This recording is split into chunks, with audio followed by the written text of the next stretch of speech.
Quittons la scène nationale pour nous rendre à l'ouest du continent, au Sénégal, où vous savez, s'est tenu très récemment les élections législatives avec notamment la victoire, large victoire aux élections législatives du PASTEF, donc le parti au président Faye ainsi qu'au Premier ministre. Depuis Dakar, nous sommes rejoints par Ousseynou Nar Gueye, il est éditorialiste sénégalais.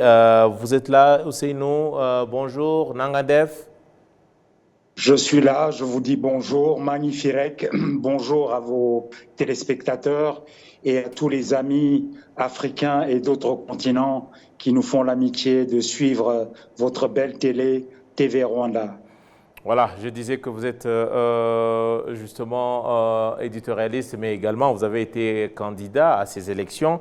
Mais là, vous êtes notre invité en tant qu'éditorialiste. Déjà, cette victoire écrasante, large victoire en tout cas du parti du président Faye, en pratique, que cela signifie de manière pratique et surtout comment cela va s'interpréter dans le quotidien du Sénégalais et surtout dans l'exercice du pouvoir du président Faye. Oui, les résultats seront affichés au tribunal de la Cour d'appel de Dakar dans 1 heure à 16h GMT aujourd'hui. Mais les jeux sont faits, la messe est dite. Tous les grands acteurs de l'opposition au PASTEF ont reconnu la large victoire de ce parti. Alors, qu'est-ce que ça veut dire concrètement? Ça veut dire que le peuple sénégalais a donné les pleins pouvoirs à la majorité désormais présidentielle, comme il faut l'appeler, pour mettre en œuvre son projet qu'ils appellent de changement systémique. Mais au-delà de féliciter le parti PASTEF pour cette victoire dont la réjouissance, me semble-t-il, sera de courte durée, je leur dis surtout bon courage parce que les chantiers sont nombreux, la tâche sera ardue. Nous sommes dans un pays où le déficit représente 10% du PIB alors que les critères de convergence de l'UEMOA préconisent 3%. La dette représente 88% du PIB là où les critères de convergence de notre Union économique et monétaire préconisent 70%. Nous avons 22% de taux de chômage et 35% des jeunes qui n'ont ni qualification ni emploi. Donc je pense que en donnant cette majorité avec 57% des voix et 80% des sièges, c'est-à-dire pratiquement 132 sièges sur 165 au parti PASTEF, à la coalition PASTEF, le peuple sénégalais leur adresse un message clair qui est non pas nous sommes satisfaits de vous, mais plutôt nous vous donnons la mission de délivrer, de fournir la marchandise pour laquelle vous vous êtes engagés et donc de vous mettre au pied du mur et de vous demander de nous prouver que vous êtes les maçons que vous prétendez être parce que c'est au pied du mur qu'on reconnaît le bon maçon. Justement, c'est bien dit, c'est au pied du mur qu'on reconnaît ou qu'on juge le bon maçon, c'est-à-dire ces élections, bien que ça soit une prise de pouvoir totale, ils ont la main sur le pouvoir et surtout leur action sera libre, sinon le chemin est balisé pour le président Faye et son Premier ministre Sonko. Doit-on dire maintenant que pour les observateurs, mais surtout les opposants aussi, quel rôle l'opposition va jouer dans ce mandat du président Faye? Non, je pense que l'opposition va d'abord encaisser le coup et digérer la défaite. Mais nous sommes dans une chambre introuvable dans laquelle il y a une opposition congrue.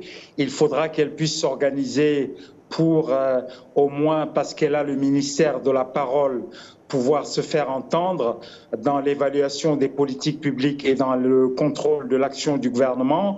Maintenant, ce que je peux dire du contrat de législature de PASTEF, c'est qu'ils se sont engagés quand même pour certaines lois qui sont à même de créer de la polémique et qui sont conflictogènes, comme par exemple la criminalisation du délit d'homosexualité, comme par exemple encore la suppression du poste de Premier ministre pour ramener le poste de vice-président qui, je crois, est destiné à Ousmane Sonko, qui dans un premier temps, me semble-t-il, va filer tout droit vers le perchoir de l'Assemblée nationale en tant que président de cette Assemblée nationale-là pour gérer cette grosse coalition Maús costaud qu'il faudra diriger de main de maître et quelque part de main de fer, parce qu'une grosse coalition comme ça ne se gère pas facilement.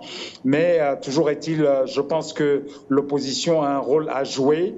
Nous ne pouvons pas donner les pleins pouvoirs à quelque majorité présidentielle que ce soit, même si ce n'est pas une surprise, parce que pour les observateurs, depuis 25 ans que nous assistons après la première alternance qui avait amené Abdoulaye Wade au pouvoir à des élections législatives, les Sénégalais, à la suite de l'élection d'un président de la République, lui ont toujours donné une majorité pour gouverner. Mais là encore, je pense que c'est une majorité, comme je vous le dis, qui les met au pied du mur. Et peut-être une dernière chose que je voudrais rajouter parmi les engagements législatifs de PASTEF, ils veulent abroger la loi d'amnistie qui a été prise dans les derniers mois du mandat de Macky Sall concernant les événements survenus au Sénégal ayant entraîné des morts d'hommes et des saccages entre mars 2021 et juin 2023. Tout cela nous promet quand même des lendemains assez chaotiques, assez conflictogènes.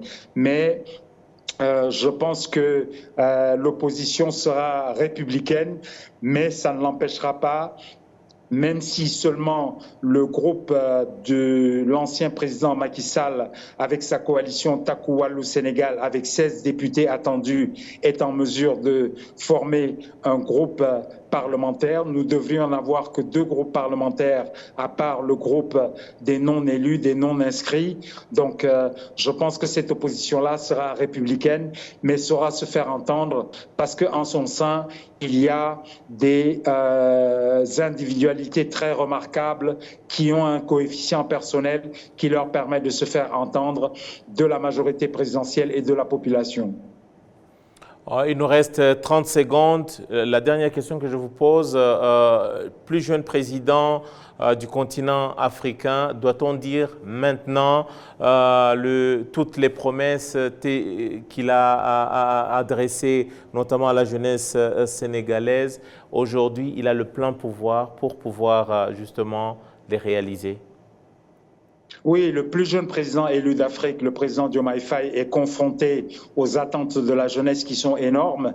J'ai cité le taux de non-éducation et de non-emploi de cette jeunesse qui est de 35%. Nous avons un symptôme très fort qui est l'embarcation dans des pirogues par cette jeunesse-là pour aller vers des Eldorado supposés en Occident.